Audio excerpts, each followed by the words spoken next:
So once upon a time, there was a boy who was very, super desperate for a relationship, so any girl that would talk to him, he would date. Back in, when was it? 7th grade? I had started arguing with this girl, and a couple months later, we somehow ended up in a relationship. This really kind of bossy, just kind of naggy, that stereotypical, thing where the girl and the guy yell at each other all the time, but somehow end up like, that weird whole dynamic. Yeah, it was one of those, except this was weird. So after we had gotten together, I believe we were together for about 2-3 months. I'm gonna say 2 months. I think it was 2.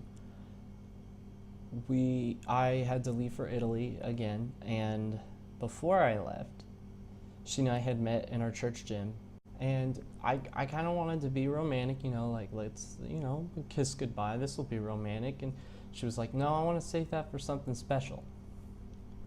Like, leaving to a country 1,000 miles away, that wasn't special. Okay. As a parting gift, she had given me this dog tag that was embroidered at Walmart.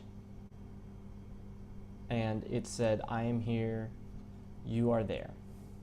Basically reminding me that, I'm not home. So thanks for that gift. And secondly, the choice of a dog tag, are you trying to imply something?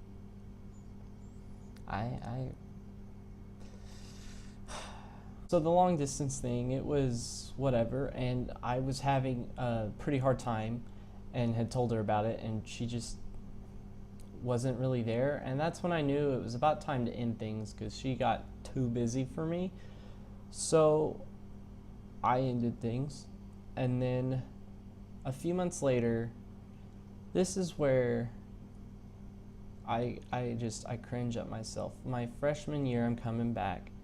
I'm not supposed to tell anybody about me coming back because of my dad's job, and at the time the timing just wasn't right. I had said something, I messaged her like, hey, maybe, I got some big news. And okay, so the word I was looking for was life-changing, but not having the vocabulary that I had and not having many friends, I, didn't have a filter. And what I had said was, this news is something as big as cancer. Now, like I said, I meant life-changing. Huge mistake.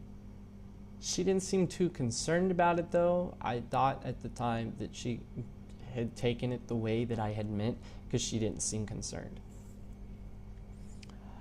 So for me, it was like, whatever. I go back home. A few months later, I'm at a friend's house playing Life. I'm in the middle of a game, and I get this text out of the blue, just, so how's your cancer thing going? And I'm like, what are you talking about?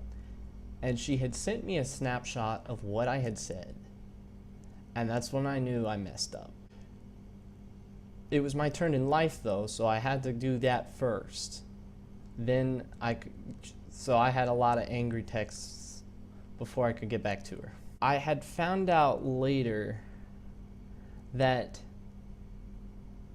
she thought I was serious, and because she did, she had told everybody in our youth group about me having cancer.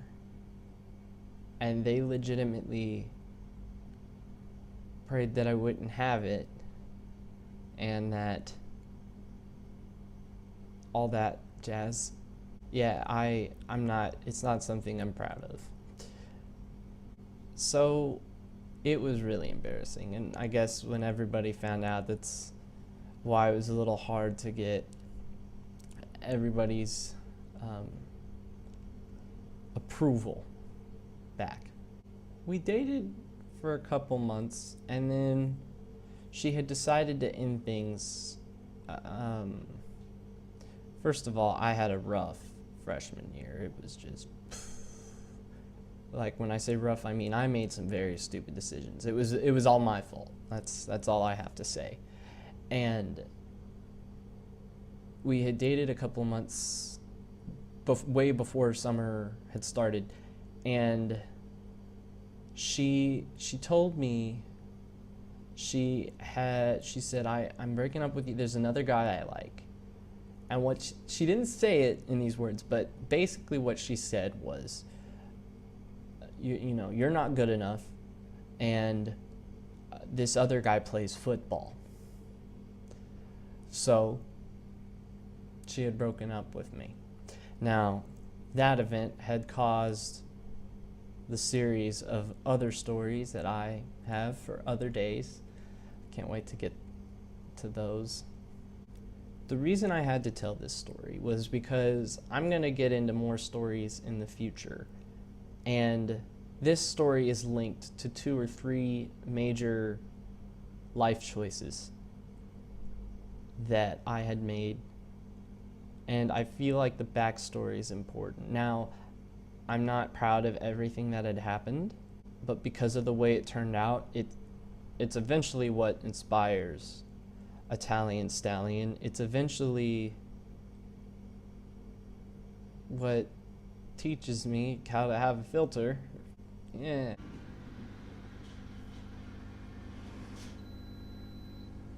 Wait. Seriously? You done now? So that is the end of the dog tag story. Is what I'm gonna call that, or I am here, you are there. I don't tell that story. I used to tell it all the time. I don't tell that as often as I used to, so I don't really have a title for it, but there you go. I'll be telling another story next week. Catch you later.